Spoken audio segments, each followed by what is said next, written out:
বাংলাদেশে আপনারা অনেক দূর এগিয়েছেন, আমরা সবসময় অ্যাপ্রিশিয়েট করি।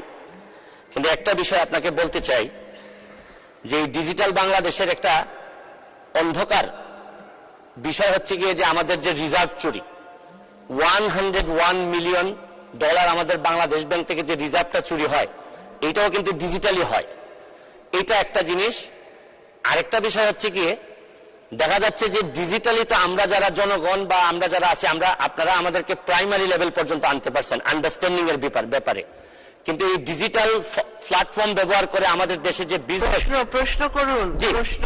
যারা আছে তারা দেখা যাচ্ছে যে অনেক বেশি even smarter than the government machineries. এই ক্ষেত্রে আপনারা যে ডেভেলপমেন্টটা হচ্ছে এটার সাথে সাথে প্রোটেকশন লেভেলটা ওই জায়গায় আমরা নিতে পারতেছি কিনা যাতে গভর্নমেন্ট মেশিনারি সবসময় smarter than the other companies থাকে। ধন্যবাদ মাননীয় স্পিকার। ধন্যবাদ মাননীয় সদস্য। মাননীয় মন্ত্রী। ধন্যবাদ মাননীয় স্পিকার। খুবই গুরুত্বপূর্ণ প্রশ্ন, কারণ গত 15 বছরে যেই দ্রুত সময়ের মধ্যে যে ব্যাপকভাবে ডিজিটাইজ হয়েছে, আমাদের এখন 52,000 ওয়েবসাইট, আমাদের 2,500 সেবা ডিজিটাইজ করা হয়েছে, আমাদের ডিজিটাল নথি ইলেকট্রনিক নথির মাধ্যমে আমাদের প্রায় বলতে গেলে 13,000 অফিসে প্রায় 1.5 লক্ষ কর্মকর্তা তারা পেপারলেস ফাইল ম্যানেজ করছে, এবং আমাদের ট্রানজ্যাকশন অর্থাৎ মোবাইল ফাইন্যান্সিয়াল ওয়ালেট, আমাদের ইলেকট্রনিক পেমেন্ট ট্রানজ্যাকশন, এবং গত বছর মাননীয় আইসিটি উপদেষ্টা ইন্টারঅপারেবল ডিজিটাল ট্রানজ্যাকশন প্ল্যাটফর্ম বিনিময়, যেটি একটি যুগান্তকারী পদক্ষেপ, যার ফলে আলটিমেট যে আমাদের সম্পূর্ণ ক্যাশলেস সোসাইটির দিকে আমরা যাব, সেখানে আমরা দ্রুত এগিয়ে যাচ্ছি। সেখানে কিন্তু আমরা 2016 সালে একটা মারাত্মক একটা ক্ষতির সম্মুখীন হই, যেটা মাননীয় সংসদ সদস্য মহোদয় বলছিলেন। আমার জানা মতে আমাদের কেন্দ্রীয় ব্যাংক থেকে সেই সময়ে $81 মিলিয়ন আর কি সাইবার হামলার মাধ্যমে চুরি করে নিয়ে গিয়েছিল। একটা দেশ থেকে সাইবার হামলা পরিচালনা করা হয়, বাংলাদেশ থেকে টাকা নিয়ে আরেকটা দেশে নিয়ে যাওয়া হয়, সেইখান থেকে কিন্তু সেই সাইবার অপরাধীরা আরেকটা জায়গায় টাকাটা ট্রান্সফার করে নেয়। তার মধ্যে অল্প কিছু টাকা আমরা আনতে পেরেছি, এখনো অধিকাংশ টাকা কিন্তু আমরা ফেরত আনতে পারিনি। তারপরে আমরা উপলব্ধি করতে পারলাম যে বাংলাদেশের জিডিপি যেভাবে বড় হচ্ছে, আমাদের ওভারঅল টোটাল জিডিপি সাইজ এখন প্রায় $450 বিলিয়ন, আমাদের জিডিপি গ্রোথ খুব স্টেবল, আমাদের পার ক্যাপিটা ইনকাম বেড়ে এখন $2800 উন্নীত হয়েছে।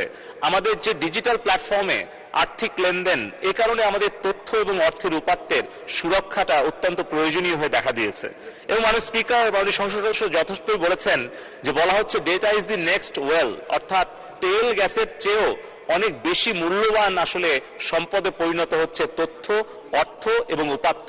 যে কারণেই কিন্তু আমাদের সাইবার সিকিউরিটি অ্যাক্ট আমরা প্রণয়ন করেছি, এবং 16 সালের পরে কিন্তু বড় ধরনের কোনো আর হামলা আমরা শিকার হইনি, কারণ আমরা একদিকে ডিজিটাল লিটারেসি তৈরি করছি আমাদের ছাত্রছাত্রী নাগরিকদের জন্য, অপরদিকে মাননীয় স্পিকার আমাদের সাইবার সিকিউরিটি অ্যাওয়ারনেস বৃদ্ধি করছি, আমাদের প্রযুক্তিগত সক্ষমতা তৈরি করেছি, আমাদের কম্পিউটার ইনসিডেন্ট রেসপন্স টিম কাজ করছে।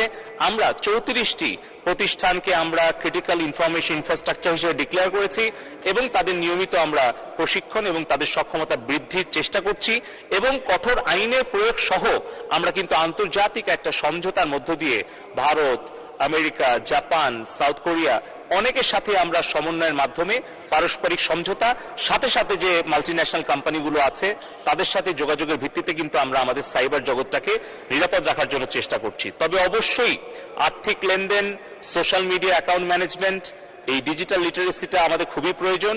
এই ক্ষেত্রে আমার অনুরোধ থাকবে মাননীয় স্পিকার আপনার মাধ্যমে, আমরা শিক্ষা মন্ত্রণালয়ে পাঠ্যপুস্তকে আমাদের ডিজিটাল লিটারেসিটা যদি অন্তর্ভুক্ত করতে পারতাম, তাহলে অনেক দ্রুতই কিন্তু শৈশব কৈশোর থেকে আমরা আমাদের ভবিষ্যৎ স্মার্ট নাগরিকদেরকে আমরা ডিজিটালি লিটারেট করে গড়ে তুলতে পারতাম, সাইবার সিকিউরিটি ব্যাপারে অ্যাওয়ার করতে পারতাম।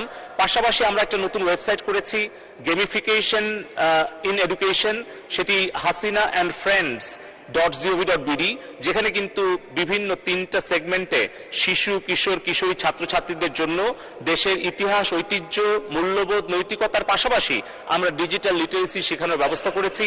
তাই আমি সকল শিক্ষা প্রতিষ্ঠানের শিক্ষক, শিক্ষয়িত্রী, শিক্ষিকা, অভিভাবক এবং মাননীয় সংসদ সদস্য মহোদয়দেরকে অনুরোধ করব যেন তাদের নিজস্ব এলাকায় তারা শিক্ষা প্রতিষ্ঠানে গেলে এই ওয়েবসাইটগুলোতে যাতে আমাদের ছাত্রছাত্রীরা প্রবেশ করে এবং তারা নিজেরা যাতে আনন্দ আনন্দের মধ্য দিয়ে দেশের শিক্ষা, সংস্কৃতি, ইতিহাস, ঐতিহ্যের পাশাপাশি তাদের ডিজিটাল লিটারেসি এবং সাইবার সিকিউরিটি অ্যাওয়ারনেসের জন্য কাজ করে। সবাই মিলে আমরা ইনশাআল্লাহ কাজ করলে আমরা 100% ডিজিটাল লিটারেট নেশন আমরা গড়ে তুলতে পারবো। ধন্যবাদ মাননীয় স্পিকার। ধন্যবাদ মাননীয় মন্ত্রী। মাননীয় সদস্য জনাব এস এম শাহজাদা।